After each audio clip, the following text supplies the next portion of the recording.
بسم الله الرحمن الرحيم والصلاة والسلام على سيد المرسلين محمد بن عبد الله صلوات الله وسلامه عليه. تحياتي إلى جماعة المنيرة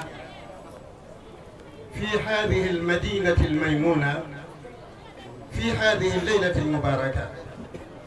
أعني بها أو به تهدكا وأهلها، بمقدم إمامهم الراتب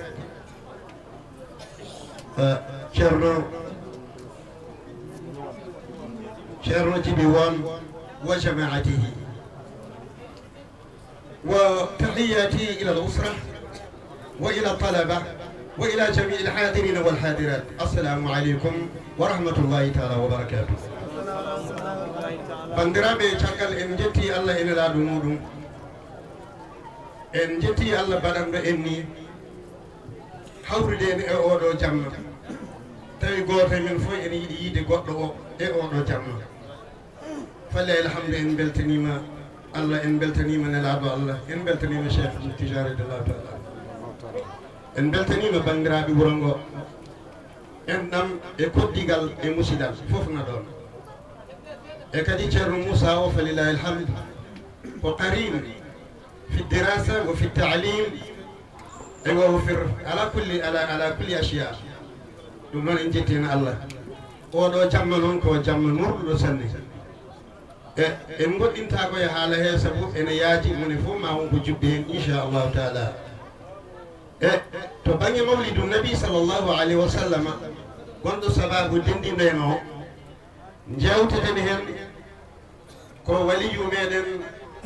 min awliya illahi alkamilin asiyid almarhum alhaji malik sy radiyallahu ta'ala anhu hayso qal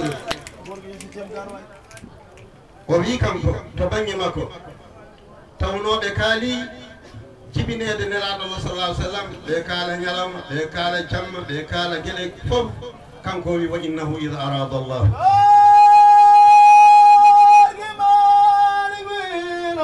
wa innahu ida arada Allah atana abamin nurihi barana bil alamin. Jazakumullahu khairan. نون جدا حالدي بركي نورادي في بيان خلق النور نور العيون لأنه مقدم على كل شأن ودو النور أردنا إكلا شأن تونوكو كانكو وني عصر الكلام وانا نلا صلى الله عليه وسلم كفره ودو النور نون وبما أيها المتشرف بحب الحبيب صلى الله عليه وسلم أنه ورد في الآثار وانتشر في الأخبار أنه لما أراد الله أن يخلق نور النبي صلى الله عليه وسلم قبض من الأروان المنصوبة إلى جانب العز. ne Allah haaji fadde ndeɗo anwara o teddiniri ɗum yidde nelaɗo Allah sallallahu alaihi wasallam jolini e habaruji caktiɗi nde Allah muuyi tagde moye nde Allah muuyi tagde annora nelaɗo Allah sallallahu alaihi wasallam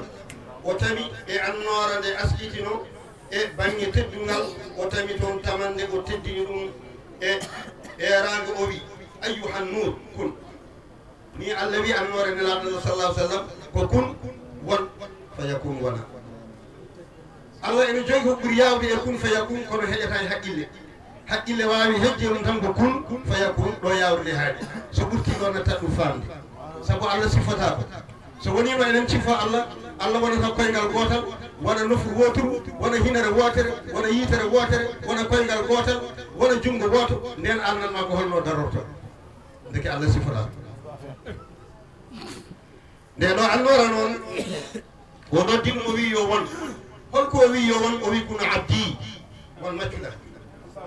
ay annabaɓe fof wiyete ko nabiyallahi Moussa nabiyallahi Ibrahim nabiyallahi Isa kono kanko o wi ko abduhu wa rasuluhu ko an woni maccuɗam woni nelaɗam tati fo ene ɗiɗi fof ene tabide nelaɗo Allah sallallahu alaihi wasallam ɗum noon ko yidde وي وون ماتشدام دوم دو ادي وندي تاونو ان مثل عيسى عند الله كمثل ادم خلقه من تراب ثم قال له كن فيكون ndeke oɗo kon annore nde ummimata nelaɗo non sallallahu alaihi wasallam oɗo woni aban nour adama woni abal bachar annore nde jaabimama ko ɓuri welde e noddande o wi o ɗofti fa sara nouru umudan min an nour annore nde darti wayno mana leggal mangal ni walla jaalal mangal ni annore nde huccite makko kanko Allah tabaraka wa taala holko huccitire Allah talbiyatan bisami wa ta'a omo hetti ko Allah wi omo rewi kadi ko Allah wi omo yiɗi kadi ko Allah wi fa sara mana ha joni an wastaghala bi tasbih wa tahmid annore nde non hankadi de darima ede subhina Allah ede yetta Allah subhanallah walhamdulillah senade wodani Allah nde ɗo senare wona sabunde wona ndiyam ko senare tan nde ganduɗa ko lamde ɗon haaɗi wa tahmid wi alhamdulillah so en ƴeewi ɗum ko ene heewi ko yettete Allah kono noon koɗe nayyi tan Allah ne yetti hoore mum Allah ne yetti windere mum windere ne yetti windere bandum neɗɗo Allah waɗanma hunde mbiya Allah jarama ɗeɗo nayyi fof ko Allah jeeyi ɗum woni alhamdu dendagal jettoɗillahi godani Allah ko Allah yettuno hoore mum kañum jeeyi ko yettuno windere makko ko jeeyi windere ko yettuno windere bandum kañum jeeyi an neɗɗo ko Allah waɗanma jettuɗa ɗum fof ko Allah jeeyi ɗum ɗo wiyete alhamdulillah e on ɗon saabu mbiyama e oɗo annora masalan kanko neraɗo Allah sallallahu alaihi wasallam ابن أبي طالب أن الله خلق نور حبيبه صلى الله عليه وسلم قبل أن يخلق السماوات والأرض والعرش والحجاب والجنة والنور وآدم وشيشا والأنبياء كلهم ب600,000 سنة و24,000 سنة ندو أنور نوكو إدين دي تاكده kayre nde tagama ko idinde tagete windere nde asma uji ɗi jeɗɗe jeeɗiɗi ko idinde tagete al arshi ko idinde tagete wirngal ko idinde tagete aljanna ko idinde tagete jayngol ko idinde tagete adama ko idinde tagete shishu ko idinde tagete annabaɓe pop fodde duuɓi ujunnaje temedde jeegom ujunere e nogas e nayyi ujunere tawi hay hunde tagaka so wona nuru annabi sallallahu alayhi wa sallam ɗum waɗi seydi el haji malik fuɗɗori wa innahu id arada allahu nasatana abana min nurihi nuran nabil alam en gandi ndeke nde ɗo annore nde ɓooyi e ko nde subhinta ko noon o nawama to wirngalloji kewɗi hisabul qudra wa qudratum minnatun min qabliha izamun wa rahmatun wa saadatun limuslimin سجاج مالي كرامة بعدها في الأرض منزلة هداية ونبوة فلا تيم كرامة بعدها في الأرض منزلة هداية ونبوة فلا تيم ورفعة طاعة مولى شفاعته فيها التمام لذا ترتيب فاتك